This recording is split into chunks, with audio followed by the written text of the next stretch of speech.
नमस्कार, आपके साथ मैं हूं सुरभि शर्मा। आप देख रहे हैं TV9 डिजिटल। जेन ज़ी एक बार फिर चर्चा में है और नेपाल की सत्ता को उखाड़ फेंकने के बाद एक बार फिर से इन युवा पीढ़ी के नौजवानों ने दुनिया का ध्यान अपनी तरफ खींचा है। जी हां, जेन ज़ी नाम की युवा पीढ़ी का गुस्सा एक बार फिर भड़का है। जेन ज़ी का एक बड़ा और जोरदार विरोध अब मेक्सिको की सड़क पर नजर आ रहा है। बताते हैं आपको ये विरोध हो क्यों रहा है, क्यों उभर रहा है, इनकी मांगे क्या हैं और असल ट्रिगर क्या रहा। सबसे बड़ी बात, जेन ज़ी ट्रिगर हो क्यों जाते हैं। जैसा हाल ही में हमने बांग्लादेश में भी देखा कैसे जेन ज़ी ने पूरी काया सत्ता की पलट कर रख दी, पर मेक्सिको में ऐसा हुआ क्या जो हजारों जेन ज़ी सड़क पर उतर आए। सबसे पहले बात यह कि मेक्सिको में सबसे पहला ट्रिगर क्या था। मेक्सिको में प्रदर्शन की चिंगारी तब भड़की जब मेक्सिको के मिचुआकन राज्य में उरुआपान के मेयर कार्लोस मांजो की हत्या कर दी गई। मांजो ने लंबे समय से मादक तस्करों और अपराध गिरोहों के खिलाफ आवाज उठाई थी। उनकी हत्या युवाओं में गहरी नाराजगी का प्रतीक बन गई। यह सिर्फ एक राजनीतिक घटना नहीं बल्कि सिस्टम की नाकामी की तरह महसूस हुआ। इस हत्या के बाद जेन ज़ी मेक्सिको नाम के एक समूह ने सोशल मीडिया पर आंदोलन का आह्वान किया।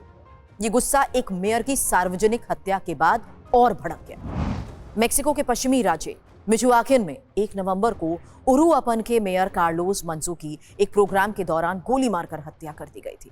गुस्साई जेन ज़ी ने राष्ट्रपति के आधिकारिक निवास नेशनल पैलेस की सुरक्षा दीवारों को गिरा दिया। प्रदर्शनकारियों ने पुलिस पर पत्थर, हथौड़े, पटाखे, लाठियों, जंजीरों से हमला किया। इन्हें रोकने के लिए पुलिस ने आंसू गैस के गोले छोड़े।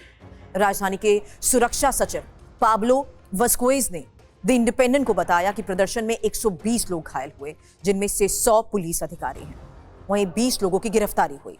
राष्ट्रपति शेनवॉम का आरोप है कि ये आंदोलन विपक्ष भड़का रहा है। मेक्सिको ने हाल ही में हुए कई हाई प्रोफाइल हत्याकांड ने राष्ट्रपति क्लाउडियो शिनबाम को लेकर जनता में गुस्सा भर दिया। प्रदर्शन से कुछ दिन पहले ही शिनबाम ने दक्षिणपंथी विपक्षी दलों पर गंभीर आरोप लगाए। उन्होंने यहां तक कहा कि ये दल जेन ज़ी आंदोलन में घुसपैठ कर रहे हैं और सोशल मीडिया का इस्तेमाल करके प्रदर्शन को बड़ा दिखाने की कोशिश हो रही है। हालांकि इस हफ्ते कुछ जेन ज़ी सोशल मीडिया इन्फ्लुएंसर्स ने प्रदर्शन से अपना समर्थन वापस भी ले लिया। दूसरी तरफ पूर्व राष्ट्रपति विंसेंट फॉक्स और मेक्सिको के अरबपति उद्योगपति रिकार्डो सालिनास पिलियोजो ने सोशल मीडिया पर प्रदर्शन का खुला समर्थन किया। अब यह भी समझिए कि जेन ज़ी आखिर होते कौन है और क्या इन्हें कोई प्रदर्शन के लिए उकसाता है। जेन ज़ी यानी जेनरेशन ज़ी, वो पीढ़ी जो 1997 से 2012 के बीच पैदा हुई है, यानी उम्र आज की तारीख में लगभग 13 से 28 साल। ये वो युवा पीढ़ी है जो इंटरनेट, सोशल मीडिया और स्मार्टफोन के दौर में बड़ी हुई है, जिसे दुनिया भर की जानकारी रियल टाइम में मिलती है, जो खुलकर सवाल पूछती है और जो भ्रष्टाचार, अत्याचार, अन्याय और झूठ को तुरंत चुनौती देने की मानसिकता रखती है। इसलिए इसे सबसे जागरूक और सबसे तेज रिएक्ट करने वाली युवा पीढ़ी माना जाता है। लेकिन ये जेन ज़ी पीढ़ी दुनिया भर में क्यों भड़क रही है? इसका सबसे पहला कारण भ्रष्टाचार और सिस्टम पर भरोसे का संकट है। आज के युवा को लगता है कि राजनीति, पुलिस और प्रशासन पर भरोसा करना मुश्किल होता जा रहा है। जैसे मेक्सिको में मेयर की हत्या, बांग्लादेश में छात्र आंदोलन, अमेरिका में नस्लीय न्याय की मांग, भारत में कई युवा नेतृत्व वाले विरोध। ये सब उसी वजह से हो रहे हैं।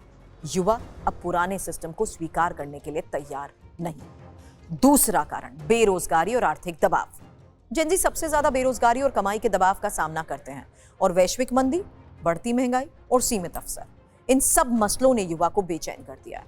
युवाओं को लगता है कि हम मेहनत कर रहे हैं लेकिन सिस्टम हमें मौका नहीं दे रहा। तीसरा कारण है जिसने जेन ज़ी को सबसे ज्यादा मदद की, वो है सोशल मीडिया की तेज आग।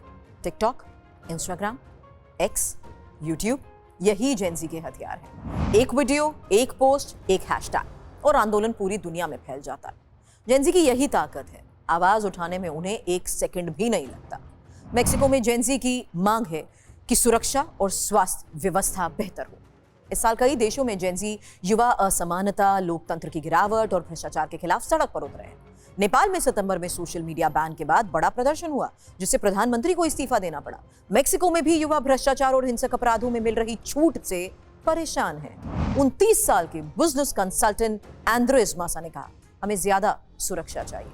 इस प्रदर्शन में सिर्फ युवा ही नहीं बल्कि मध्यम आयु और बुजुर्ग वर्ग के लोग भी बड़ी संख्या में शामिल हुए।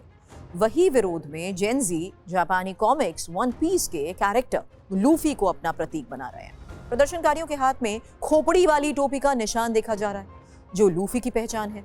एक छात्र नेता ने कहा कि लूफी जगह जगह जाकर भ्रष्ट और तानाशाही शासकों से जनता को आजाद कराता है। यहां भी वही स्थिति है, अब और खामोश नहीं रहेंगे। वहां के अन्य छात्रों का कहना है कि हम इस बात से थक चुके हैं कि मौत और भ्रष्टाचार को सामान्य बना दिया गया है। हमारी पीढ़ी अब खामोश नहीं बैठेगी। सरकार को जनता से डरना चाहिए, न कि जनता को सरकार से। वन पीस जापान की मशहूर कॉमिक्स और एनिमे सीरीज है। इसकी कहानी समुद्री डाकुओं पायरेट्स पर आधारित है, जो आजादी, दोस्ती और न्याय के लिए लड़ते हैं। ये सीरीज पूरी दुनिया में युवाओं के बीच भी बहुत लोकप्रिय है। मेक्सिको में हो रहे जेनजी के आंदोलन पर आपकी क्या राय है? हमें कमेंट करके जरूर बताइएगा। और देश दुनिया की तमाम खबरों को देखने के लिए TV9 डिजिटल को सब्सक्राइब जरूर करिए।